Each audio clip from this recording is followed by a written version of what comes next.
Hello everyone, my name is Akash Solanki.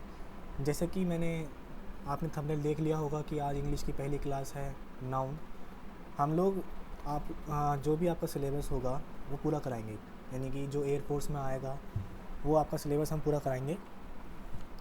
धीरे धीरे classes upload होती चली जाएंगी, धीरे धीरे आपको पूरा बैच फ्री मिल जाएगा। देखिए, आप लोग हमें जज करिए हमारे पढ़ाने के तरीके से। अगर आपको पढ़ने में मज़ा नहीं आया तो हमारी गारंटी है। बाकी बातों को बंद करते हुए मैं आगे बढ़ूँगा और मैं ये बताना चाहूँगा कि जो नाउन होता है ये इंग्लिश का सबसे बेसिक पार्ट होता है। अगर किसी बच्चे को नाउन क्लियर नहीं है तो समझ लीजिए उसकी इंग्लिश बहुत वीक है। बहुत अच्छे तरीके से पढ़ाऊँगा और बिल्कुल भी मैं आपको ये आश्वासन देता हूँ कि नाउन का आप ऐसा हो जाएगा आपका नाउन कि आपको कभी दोबारा पढ़ने की ज़रूरत भी नहीं पड़ेगी। ठीक है। एयरफोर्स के मैं मद्देनज़र रखते हुए मैं नाउन आपको बहुत अच्छे तरीके से कराऊंगा। ठीक है। सो स्टार्ट करते हैं अपना नाउन टॉपिक।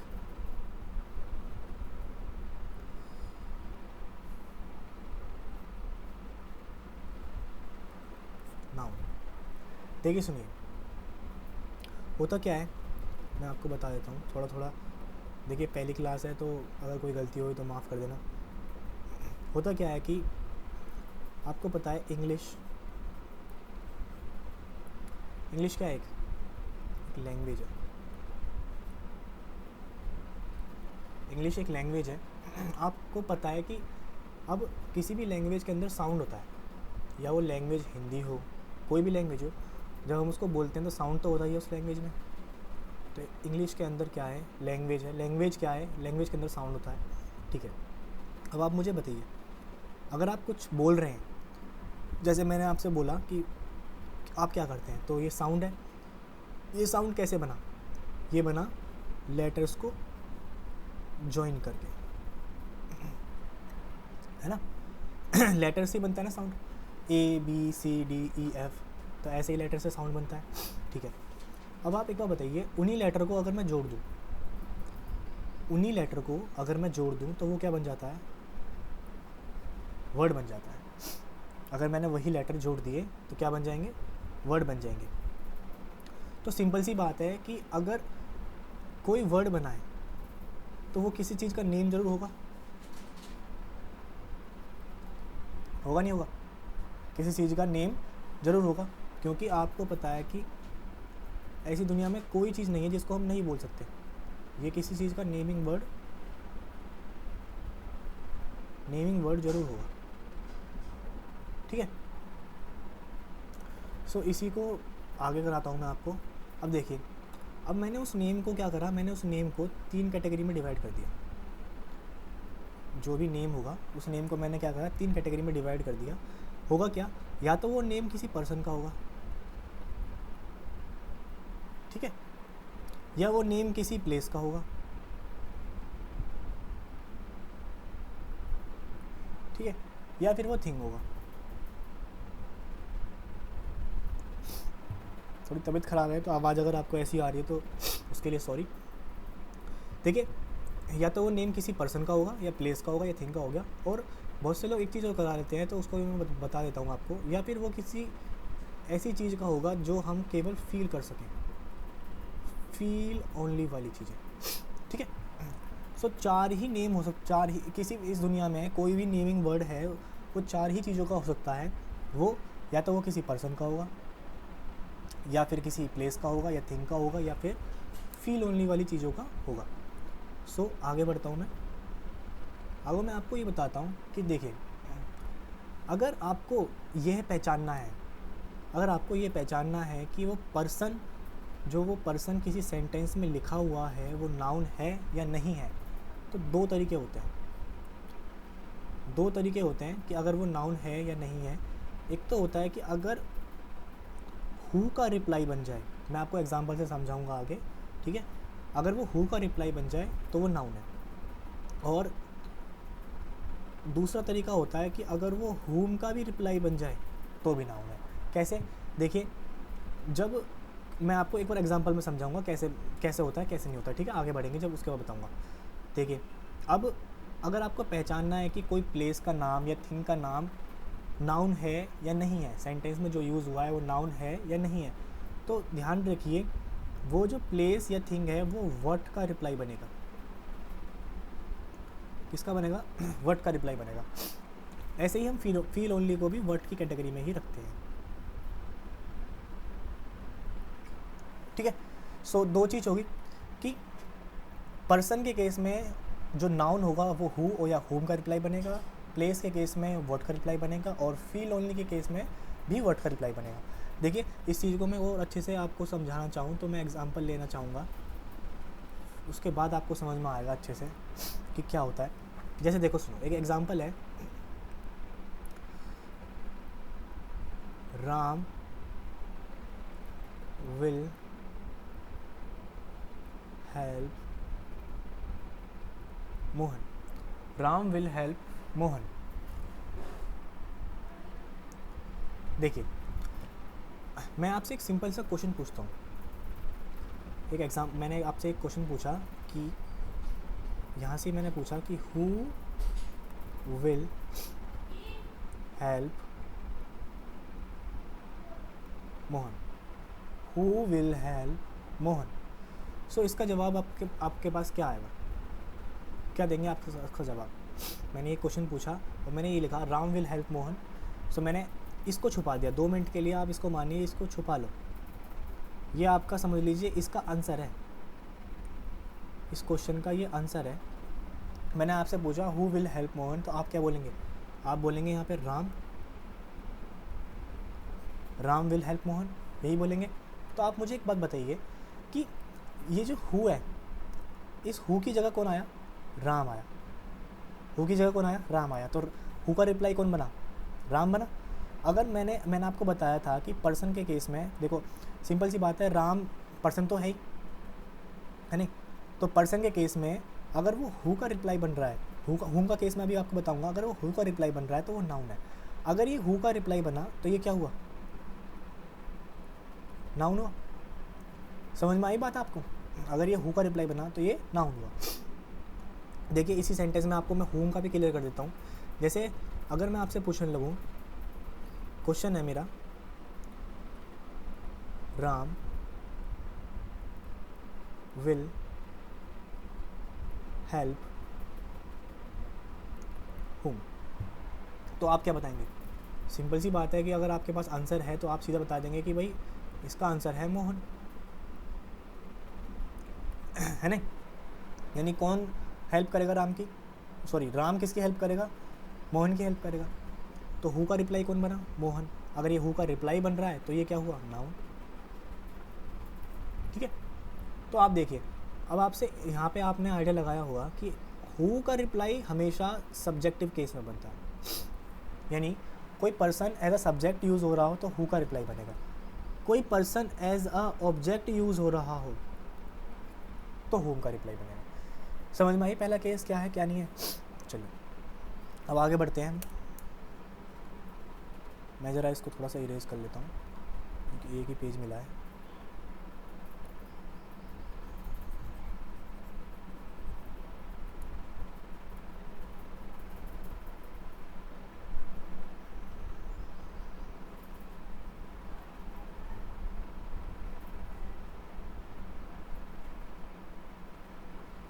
ठीक है, तो आगे बढ़ते हैं।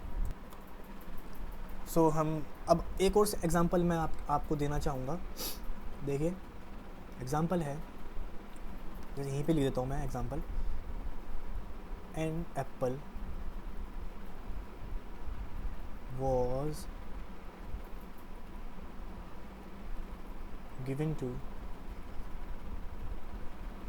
Ram. An apple was given to Ram. तो देखिए, यहाँ पे देखिए, आप मुझे एक बात बताइए कि मैंने आपसे एक चीज़ पूछी। पहले आप मुझे बताइए कि आपको नाउन पहचानना है। आपको दिख गया कि एप्पल है, ठीक है, तो एप्पल किस कैटेगरी में आएगा? थिंग की कैटेगरी में आएगा, है ना? अब मैं आपसे एक क्वेश्चन पूछता हूँ कि what was given to Ram. मैंने आपसे एक क्वेश्चन पूछा, what was given to Ram. आपका क्या आंसर आया? आपका आंसर आया एन एप्पल। एक सेब भी दिया है राम को। तो आप मुझे बताइए कि व्हाट का रिप्लाई, व्हाट का जो आंसर मिला वो क्या मिला, एप्पल मिला। तो एक बार बताइए, मैंने आपको सिखाया था कि अभी अगर व्हाट का रिप्लाई एप्पल बन रहा है तो क्या होगा, ये नाउन होगा। समझ में आई बात, बहुत आसान है। देखिए अब इसी कैटेगरी में मैं आपको एक चीज़ और बता देता हूँ कि आप खुद देखिए, यहाँ पे देखिए, an apple was given to Ram, an apple was given to whom, an apple was given to whom, तो क्या आएगा आंसर, राम। तो ये भी क्या हुआ, नाउन। देखिए बहुत से बच्चे ये सोच रहे होंगे कि यहाँ पे हु क्यों नहीं लगाया। देखिए मैं आपको बता दूँ, ये यहाँ पे सब्जेक्ट की तरह यूज़ हो रहा है और यहाँ पे ये ऑब्जेक्ट की तरह यूज़ हो रहा है, तो इसलिए हम यहाँ पे हुम यूज़ कर रहे हैं। आपको ये तो सिंपल सी बात है कि किसी भी सेंटेंस में जब बाद में यूज़ होगा तो वो सब ऑब्जेक्ट की तरह ही यूज़ होगा। ठीक है, ये समझ में आ गया होगा आपको। मैं इसे रफ कर रहा हूँ थोड़ा, ठीक है। सो आगे बढ़ने से पहले मैं आपको बता देता हूँ, एक और एग्जांपल मैं आपके पास लेना चाहूँगा इस चीज़ के लिए। अच्छा एग्जांपल है,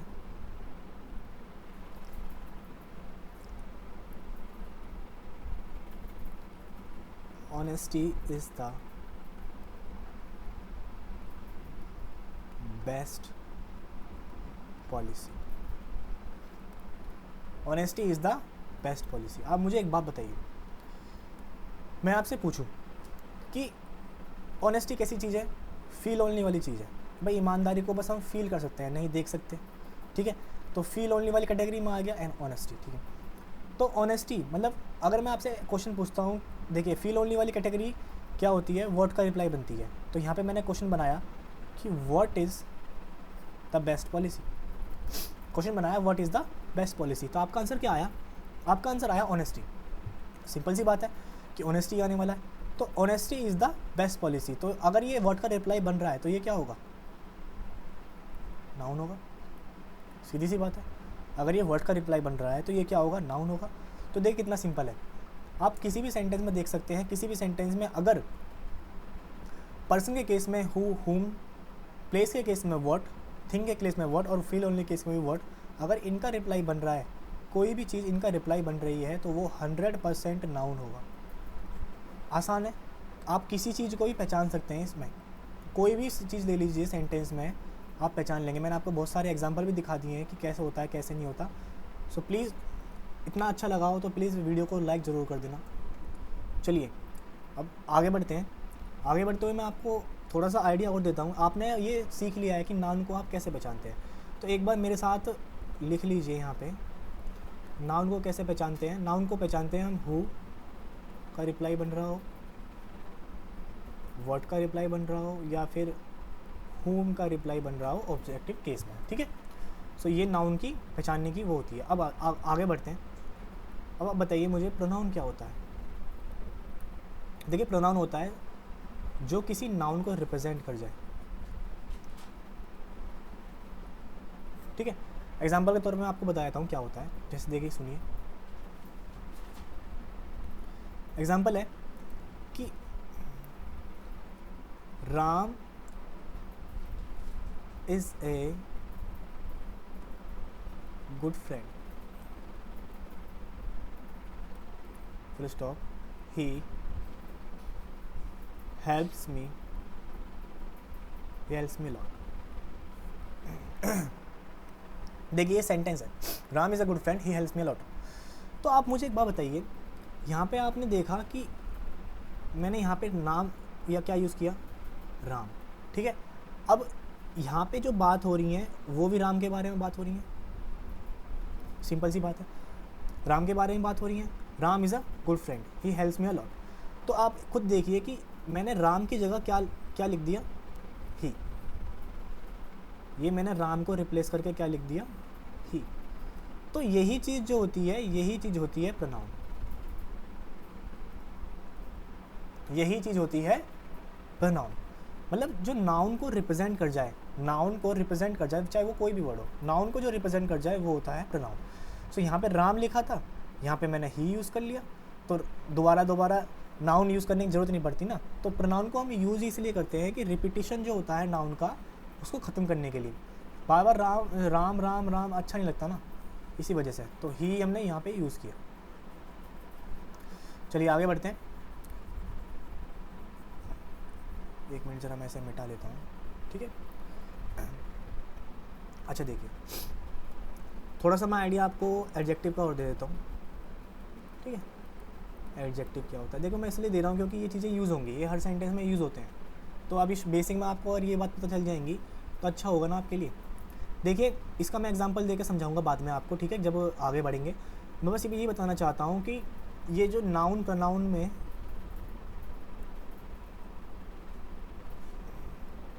जो नाउन प्रोनाउन होते हैं उनमें बस वैल्यूज बढ़ा देता है, मतलब उनकी बस क्वालिटीज़ बता देता है कि हाँ ये कैसा है कैसा नहीं है, ठीक है। जैसे आपने देखा होगा कि जैसे एक एग्जांपल है रिंग, ठीक है। अब ये जो रिंग है, रिंग मतलब अंगूठी, वो वाली बोल रहा हूँ मैं, अंगूठी वाली, ये किस चीज़ की हो सकती है, सिल्वर की भी हो सकती है, गोल्ड की भी हो सकती है ना, किसी भी चीज़ की हो सकती है रिंग। तो देखिए ये तो है आपका नाउन, है ना, और ये जो होता है ये होता है आपका एडजेक्टिव, जो नाउन प्रोनाउन के बारे में थोड़ी सी और नॉलेज दे बढ़ा चढ़ाकर उसे एडजेक्टिव बोलते हैं। समझ में आ गया होगा आपको, मैं बिल्कुल आसानी से समझा रहा हूँ, बहुत प्यार से, कि जो भी नाउन प्रोनाउन होते हैं उनमें अगर थोड़ी सी वैल्यूज़ ऐड और थोड़ी सी क्वालिटीज़ उनकी बता दें तो वो होते हैं एडजेक्टिव। जैसे आपने सुना होगा गुड बॉय बैड बॉय, तो यहाँ पे बॉय क्या है, नाउन है, और जो वो है गुड और बैड वो है एडजेक्टिव, ठीक है। चलिए इसके बाद मैं आगे बढ़ता हूँ, एडवर्ब, ठीक है। सो इसका बेसिक सब बता देता हूँ मैं आपको। एडवर्ब भी बहुत ज़रूरी है, देखिए किसी भी सेंटेंस में ये सब चीज़ें यूज़ होती हैं ज़्यादातर सेंटेंसेस में, तो आपको एडवर्ब की नॉलेज भी होनी चाहिए थोड़ी सी। देखिए मैंने आपको नाउन बता दिया, नाउन क्या होता है, प्रोनाउन बता दिया, एडजेक्टिव बता दिया, अब एडवर्ब के बारे में थोड़ा सा और सीख लेते हैं। देखिए एडवर्ब क्या होता है, एडवर्ब एक तरह की वर्ब होती है, ठीक है। आप इसमें खोल के देख सकते हैं, एड प्लस वर्ब, ठीक है। Addition of verb is called adverb, मतलब एक्स्ट्रा वर्ब अगर यूज़ होती है किसी सेंटेंस में तो वो वर्ब होती है, एडवर्ब जो होती है। अब आप एक बात बताइए, जैसे मैंने जो भी वर्ब होती है, कोई भी वर्ब होती है वो क्या करती है, एक्शन, वर्ब एक्शन दिखाती है, कोई भी तो नहीं कह सकते हाँ, लेकिन ये कह सकते हैं कि हाँ वर्ब जो है वो एक्शन दिखाती है, हाँ ठीक है दिखाती है। अब आप मुझे एक बात बताइए, अगर कोई एक्शन दिखाती है कोई वर्ब, तो हम उसको पहचानेंगे कैसे, ठीक है। सो इसके पहचानने के भी तरीके हैं, जैसे कि कोई वर्ब है एक्शन दिखा रही है और हमें पहचानना है कि ये एडवर्ब है या नहीं है, तो किसी भी सेंटेंस में अगर आप हाउ, वेयर, व्हेन और लास्ट एक आपका हाउ ऑफन, अगर इन चीज़ों का रिप्लाई बन जाती है कोई भी सेंटेंस में, कोई भी वर्ड, कोई भी वर्ब, इन चीज़ों का रिप्लाई अगर बन जाती है तो वो क्या होगा, वो होगा आपका एडवर्ब। सीधी सी बात है, समझ में आ गई होगी बहुत अच्छे से कि क्या समझा रहा हूँ मैं, क्या नहीं समझा रहा, कि एडवर्ब क्या है, एक तरह की वर्ब है। वर्ब क्या दिखाती है, एक्शन। अब वही एक्शंस अगर इन ये जो आप ये जो लिखे हैं, ये जितने भी लिखे हुए हैं, ये जो लिखे हुए हैं, अगर इनका रिप्लाई बन जाती है तो वो क्या होती है, एडवर्ब होती है, ठीक है। तो यहाँ तक समझ में आ गया होगा बहुत अच्छे तरीके से। मैं आगे बढ़ता हूँ अब।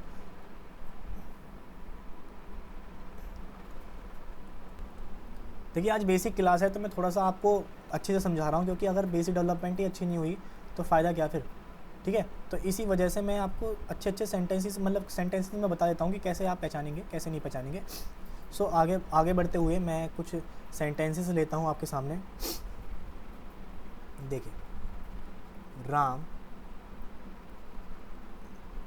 Likes his home. देखिए अब इस सेंटेंस में देखिए क्या आया, राम लाइक्स हिज होम। मैंने आपसे पूछा कि हु लाइक्स हिज होम, तो आपका आंसर क्या आया, राम। तो यहाँ पर राम क्या हुआ, नाउन, ठीक है। मैंने आपसे पूछा राम लाइक्स व्हाट, तो राम क्या पसंद करता है, अपना घर पसंद करता है। ये कैसे क्या बना यार, व्हाट का रिप्लाई बना, तो ये भी क्या हुआ, ये होम हुआ आपका नाउन, ठीक है। समझ में आई। चलो आगे बढ़ते हैं।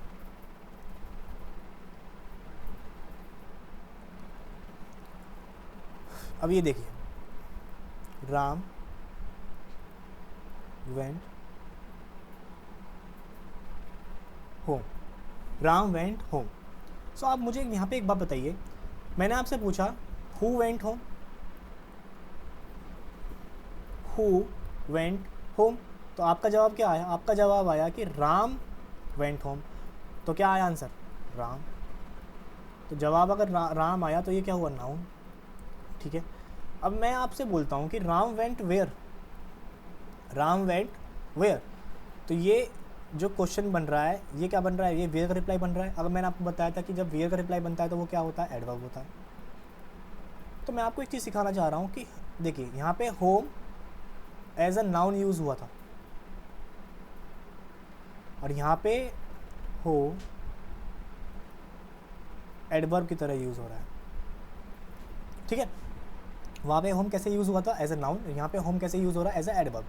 सो आप देखिए कि रिप्लाई जो मैंने आपको सिखाया कि पहचानते कैसे हैं, उसका कितना यूज़ होता है। अगर किसी बच्चे को बस ये बता दिया कि होम नाउन है तो वो तो यहाँ पे भी नाउन बता देगा, जो कि गलत है। गलत है ना? है। होता क्या है कि हमें ये चीज़ चेक करनी होती है कि वो रिप्लाई किस चीज़ का बन रहा है। तो यहाँ पे आप समझ गए होंगे अच्छे से तरीके से कि जो व्हाट होता है, व्हाट का रिप्लाई क्या बनता है? नाउन। और वेयर का रिप्लाई क्या बनता है? एडवर्ब। देखिए बहुत से बच्चे ये सोचेंगे कि यहाँ पे मैं ये बोलने लगूँ राम वेंट व्हाट, तो ये पॉसिबल नहीं है। ठीक है, ये तो पॉसिबल ही नहीं हुआ कि राम वेंट क्या, कुछ निकला, कोई लॉजिक निकला? राम कहाँ गया था? राम अपने घर गया था, ये लॉजिकल है। तो वेयर कहाँ होता है ना, पढ़ा होगा आपने सभी ने, हिंदी मेरी कमज़ोर है थोड़ी। तो वेयर कहाँ क्या होता है? कहाँ, समझ में आ गया होगा अच्छे से। ठीक है, एक एग्जांपल और लेता हूँ। Ram has a gold ring. ये वाला एग्जांपल देखिए, ये वाला एग्जांपल में क्या है कि Ram has a gold ring. मैंने आपसे पूछा who has a gold ring, तो आपका जवाब क्या आया? राम। सीधी सी बात है। अगर ये राम रिप्लाई बन रहा है हु का, तो ये क्या होगा? नाउन होगा। थोड़ा सा यहाँ पे मैं मिटा के दोबारा लिख देता हूँ, गंदा सा हो गया था थोड़ा। ठीक है, तो ये हु का रिप्लाई बन रहा है ना? बन रहा है। किसका रिप्लाई बन रहा है? ये हु का रिप्लाई बन रहा है। सो ये नाउन हुआ। ठीक है भाई, ये मुझे समझ में आ गया कि राम यहाँ पे नाउन है। Ram has a gold ring, Ram has what, ये जो रिंग है, राम हैज़ व्हाट, तो ये किसका बन रहा है? व्हाट का रिप्लाई बन रहा है। ठीक है, तो ये भी क्या हुआ? नाउन हुआ। देखिए मैं अपनी तरफ से बना के नहीं बोल रहा हूँ कि राम हैज़ व्हाट। आप अगर सोचते हैं कि मैं अपनी तरफ से बना रहा हूँ तो आप खुद सोचिए कि मैं इस सेंटेंस में क्या ऐसा बोल सकता हूँ? राम हैज़ वेयर, रिंग को वेयर ले जाऊँगा मैं क्या? राम हैज़ हाउ, यहाँ पे रिंग है तो रिंग है, तो सीधी सी बात है रिंग है। राम के पास क्या है? राम के पास एक रिंग है। तो देखिए अब आप मुझे एक बात बताइए कि मैंने आपको बता दिया कि जो ये पे नाउन है ये रिंग है, ठीक है, क्योंकि वर्ड का रिप्लाई बन रहा है। अब इस सेंटेंस में एक चीज़ और दे रखी है, गोल्ड रिंग। ठीक है, गोल्ड रिंग दे रखी है। अब आप एक बात सोचिए, रिंग तो किसी भी चीज़ की हो सकती है ना, लोहे की हो सकती है, सिल्वर की हो सकती है, प्लेटिनम की हो सकती है। तो लेकिन स्पेसिफिकली क्या बताया उसने कि गोल्ड की रिंग है। किसकी है? गोल्ड की। और ये नाउन है। ठीक है, तो नाउन के बारे में एक्स्ट्रा इन्फॉर्मेशन जो दी है वो किसने दी है? गोल्ड ने, कि रिंग स्पेसिफिकली किस चीज़ की है? गोल्ड की है। तो ये क्या हो गया? एडजेक्टिव। ठीक है, अब ये वाला वर्ड है आर्टिकल। ठीक है, ये वर्ड क्या है? आर्टिकल। तो समझ गए होंगे आर्टिकल मतलब ये दिखा रहा है कि एक ही चीज़ है। आसान सी चीज़ थी ये तो। बस मैं अब क्लास बंद करने वाला हूँ, एक दो सेंटेंस और लेके। मैंने आपकी बेसिक डेवलपमेंट अंडरस्टैंडिंग डेवलप कर दी होगी, मैं ये मांग के चल रहा हूँ। ठीक है, एक एग्जांपल और लेते हैं। Ram went home yesterday। देखिए अब इसमें एक बात बताइए, मैंने आपसे पूछा who went home yesterday, तो आपने क्या जवाब दिया? आपने जवाब दिया राम। तो ये क्या हुआ? नाउन। ठीक है, समझ में आई बात? ठीक है, आपको समझ में आ गई होगी यहाँ तक। तो आप मुझे एक बात बताइए कि मैंने आपसे पूछा Ram went home yesterday, who went home yesterday, आपने बताया राम। ठीक है, अब मैं आपसे बोलता हूँ कि राम वेंट वेयर, तो आप क्या बोलेंगे? यहाँ पे वेयर कहाँ गया था? अपने घर गया था ना, है ना? तो ये क्या हुआ? एडवर्ब। राम कहाँ गया था? अपने घर गया था। ठीक है, चलो ये वाला रिप्लाई भी मैंने आपको बता दिया कि वेयर का रिप्लाई कौन बन गया? होम बन गया। और हु का रिप्लाई कौन यहाँ पे क्या बना है? राम बनाया, जो कि नाउन हो गया। यहाँ पे ये एडवर्ब हो गया। ठीक है, अब आपसे एक चीज़ और पूछता हूँ। देखिए, एक तो ये आपका एडवर्ब हो गया, ठीक है, ये आपका नाउन हो गया। अब ये भी तो है, मैं आपसे ये भी तो क्वेश्चन पूछ सकता हूँ कि राम वेंट होम व्हेन, कब गया था? Today, yesterday, day after yesterday, sorry day before yesterday. ठीक है, ऐसे भी तो हो सकता है ना। तो इसमें क्या आएगा? ये कब गया था? यस्टरडे गया था। तो यहाँ पे वैन का रिप्लाई बन गया यस्टरडे, है ना? अगर ये वैन का रिप्लाई बन गया है तो ये भी क्या हुआ? एडवर्ब हुआ। ठीक है, समझ में आई? यानी दो एडवर्ब एक साथ यूज हो सकते हैं, दो एडवर्ब एक साथ यूज हो सकते हैं, तो कोई वो दिक्कत की बात नहीं है। देखो यहाँ तक आपको समझ में आ गया होगा, मैंने आपकी बेसिक अंडरस्टैंडिंग डेवलप कर दिया है कि क्या नाउन होता है, क्या एडवर्ब होता है, क्या एडजेक्टिव होता है और क्या प्रोनाउन होता है। इसके आगे हम स्टार्ट करेंगे अगली क्लास में types of noun. Types of noun modern English के हिसाब से दो तरीके के होते हैं, काउंटेबल, अनकाउंटेबल। काउंटेबल नाउन और अनकाउंटेबल नाउन। ठीक है, तो ये पढ़ेंगे, लॉजिकली पढ़ाऊँगा सारा। अगर आप साथ देंगे तो मैं लॉजिकली पढ़ाऊँगा। बस वीडियो को सपोर्ट करें, शेयर करें। Thank you.